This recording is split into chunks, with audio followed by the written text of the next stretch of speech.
मूढग्राहेणात्मनो यत्पीडया क्रियते तपः परस्योस्तादनार्थं वा तत्तामसमुदारितम्। बंधुगण, एठारे प्रभु श्रीकृष्ण तामसिक भावे करा जाइथिबा तपस्या विषय कहउछंती। मूढ़ ग्राहेणात् अर्थात जो माने मूढ़ता पूर्वक एवं जितखोर होई कौनसी विषय स्पष्ट धारणा न थाई एवं जो माने शास्त्रर निर्देश को सम्मान न देई शरीरर क्षमता प्रति दृष्टि न देई तपस्या नामरे निज शरीर को अतिशय यातना देवा सहित अन्य को मध्य आघात करिथांती ताकू तामसिक तपस्या कहा जाए। एपरी तपस्यारु कौनसी सुफल मिली न थाए।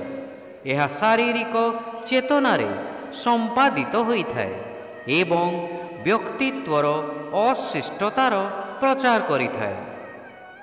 तामसिक तप अन्य मानक मनरे बाणी रे एवं शरीर रे पीड़ा बा कष्ट देइथाए।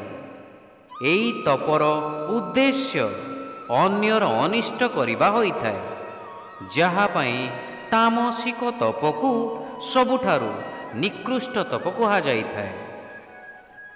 शिक्षा जो मानकर कौनसी विषय रे धारणा स्पष्ट न थाए से माने निज शरीर को कष्ट देई एवं अन्य मानकर हानि करी जो तपस्या करिथांती ताहाकु तमोगुणी तपस्या कहा जाए।